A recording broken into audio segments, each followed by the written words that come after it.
सतगुरु की साजी निवाजी प्यारी सात संगत जी, प्यार और सत्कार से कहना धन निरंकार जी।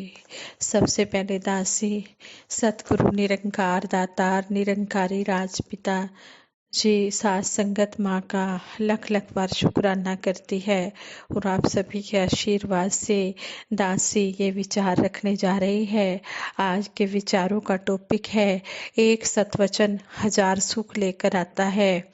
जिस तरह वो हम गीत की लाइनें भी सुनते हैं कि मुख से कहना सदा सतवचन, ऐसा था शहनशाह का मिशन।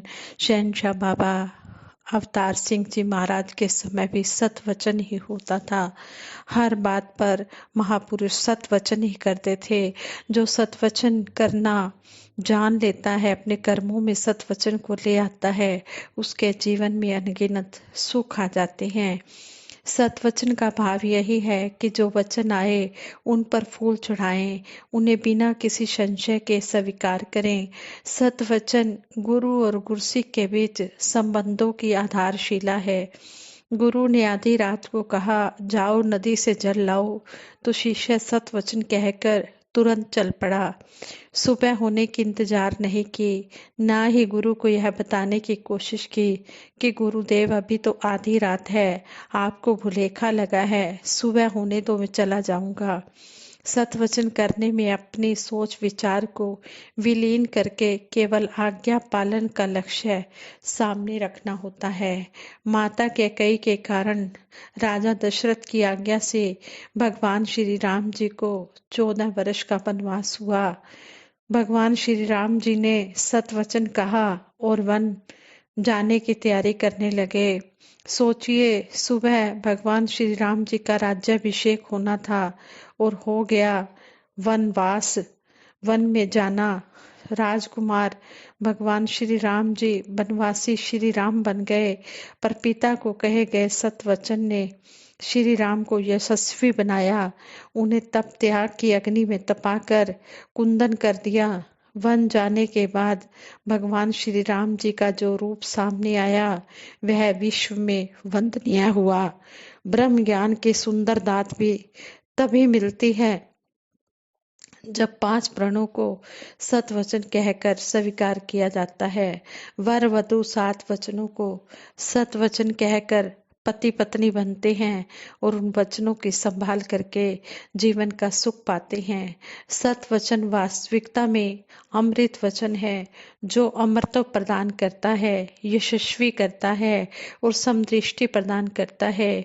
जब गुरु ने कहा कि सब में प्रभु का रूप निहारो, फिर शिष्य ने भेद दृष्टि को त्याग दिया। इसमें भी उसमें भी सब में हरि को समाया हुआ देखने लगा। सतगुरु ने कहा राग द्वेष दोनों से मुक्त हो जाओ, तभी जीवन में आनंद आएगा। अपने पुत्र से राग, दूसरे के पुत्र से द्वेष चैन सुकून में बाधक है। यहाँ तक कि भगवान श्री राम जी से राग, रावण से द्वेष, भगवान श्री कृष्ण जी से राग, कंस से द्वेष का भाव भी न रह जाए, तभी जीवन का वास्तविक आनंद मिल सकेगा। सतवचन जुबान से भी हो और मन से भी उसे स्वीकार करें। जुबान से सतवचन कर दिया और मन में हील हुज्जत रखी तो उसका कोई लाभ नहीं हो पाता। एक महात्मा के घर में सत्संग के आयोजन के बाद सबको चाय दी जा रही थी। वहां आए अतिथि महात्मा ने कहा फीकी चाय होगी। उत्तर मिला सतवचन जी, पर साथ ही मन में भाव आया कि संगत ज्यादा है, अब इतनी जल्दी कैसे फीकी चाय बन पाएगी। जब सारी संगत चली गई तो देखा कि रसोई में फीकी चाय बना कर रखी हुई थी, जो यह सोचकर बना ली गई थी कि इसकी जरूरत पड़ सकती है। यहाँ सतवचन जुबान से कहा गया, पर अंदर का भाव पॉजिटिव नहीं था, इसलिए अंदर बाहर से एक होकर सतवचन कहें काम तो इस प्रभु परमात्मा ने पहले ही कर रखा होता है। एक सतवचन हजार सुख लेकर आता है। घर परिवारों में जहाँ सतवचनी लोग हैं वहाँ हर खुशी है, वहाँ एकता है, वहाँ प्यार है, वहाँ शांति है। शहंशाह बाबा अवतार सिंह जी महाराज ने शिष्यों को सतवचन का सार समझाया और सबने उसे समझा, स्वीकार किया और जीवन का अंग बनाया। उस दौर में गुरसिख कम थे, घर परिवार के हालात भी साधारण थे, पर आनंद अनंत था। आपस में प्रेम भी भरपूर था। गुरु और गुरसिखों में तो असीम प्रेम था ही, गुरसिखों में आपस में भी बहुत प्यार था। संसार के हर व्यक्ति के साथ उनका यही सतवचनी रूप सामने आता था, जिसकी प्रेरणा उन्हें शहंशाह बाबा अवतार सिंह जी महाराज से मिली थी। सतवचनी गुरसिखों की शोभा और यश कीर्ति सतगुरु सारे संसार में फैला देते हैं, जिससे वह संसार में रहता भी मुख उजला करके है और संसार से जाता भी मुख उजला करके है। तो इस तरह हमें सतवचन पर समझाया जा रहा है कि हम सतवचन अगर मन से कह देते हैं, अगर हम सतवचन मुख से कह रहे हैं, जुबान से कह रहे हैं, तो सतवचन को हम अपने कर्म रूप में भी लाएं, तभी बात बनने वाली है। जो गुरु के वचन को सच्चे मन से जीवन में धारण कर लेते हैं, उनके मन में बुरे भाव नहीं आते हैं और अब उनका मन अपने आप सत्कर्म में लग जाता है। सतवचन अपने आप में एक ऐसा शब्द है जिसमें निरोल पवित्रता दिखाई देती है। सत प्लस वचन, सतवचन यानी सत्यवाणी, यथार्थ वचन लाया जाए तो यह आपसी तालमेल का एक सुखद वातावरण पैदा करता है। सत्य या निरंकार प्रभु परमात्मा है। सतगुरु जब इसे अपने वचनों द्वारा प्रकट करता है तो गुरसिख इसे खुशी खुशी स्वीकार करके अपने जीवन में अपना लेता है। इसलिए कहा भी गया है, एक ने कही दूजे ने मानी, नानक कहे दोनों ब्रह्म ज्ञानी। सतगुरु सर्व कला संपन्न ब्रह्म ज्ञानी होता है।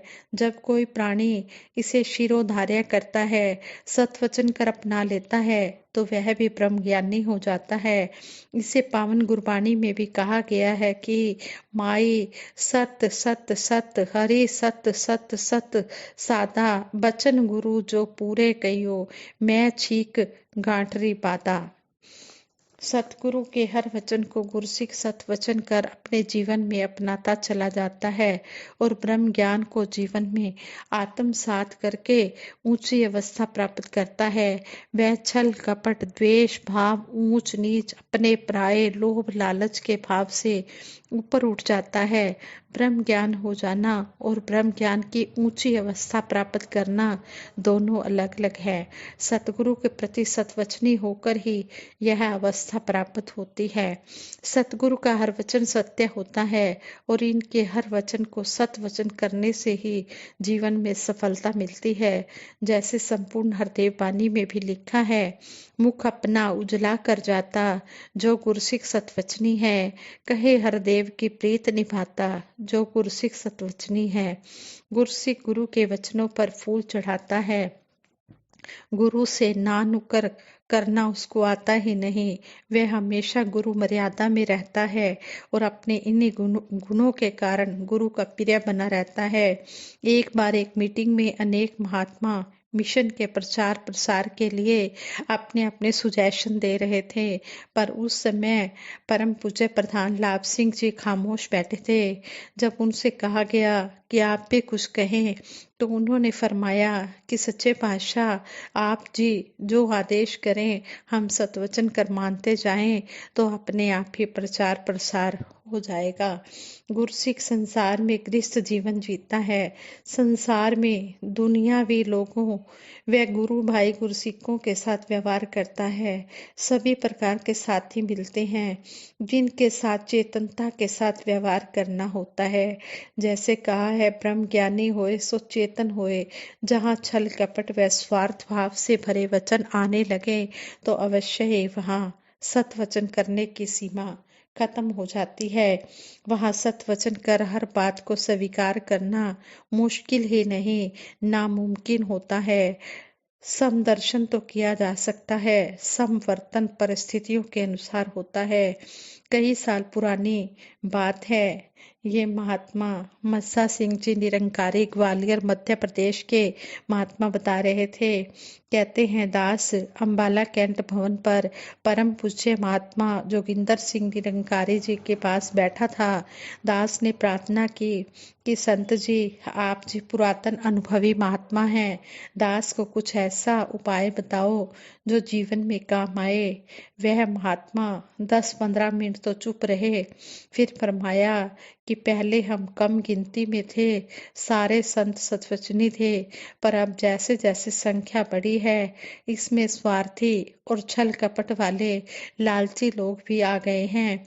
अब सावधान व अलर्ट रहने की जरूरत है। उस महात्मा का वह वचन याद आता है, जब ऐसे लोगों से वास्ता पड़ता है वहीं पर सतवचन की सीमा खत्म हो जाती है। जहां भी संसार में हर बात को सतवचन किया, लोग हमारी भावनाओं का दुरुपयोग भी करने लगते हैं। वैसे तो सतवचन की कोई सीमा नहीं है। परिवार में भी जहाँ पति पत्नी बच्चे आपस में सतवचनी हैं, एक दूसरे की बात सतवचन करके मानते हैं, तो उस घर का वातावरण सुखी और शांतिपूर्ण बन जाता है। ऐतिहासिक उदाहरण देखें तो जब माता सीता जी भगवान श्री राम जी से सोने के हिरण का शिकार करने को कहती है, तो भगवान श्री राम जी समझाते हैं कि यह सही नहीं है, यह मायावी हिरण है। मगर माता सीता जी जिद करती हैं, सतवचन नहीं करती हैं। श्री राम जी सतवचन कर चले जाते हैं। फिर उसका जो रिजल्ट हुआ वह सारा जग जानता है, सारा संसार जानता है। इसके कारण ही कितना कष्ट उठाना पड़ा था माता सीता जी को। इसी तरह अभिमानी रावण को उसकी धर्म पत्नी मंदोदरी बार बार समझाती है कि श्री राम जी से वैर मत लो, माता सीता जी को वापस कर दो। मगर रावण अभिमानवश सतवचन नहीं करता।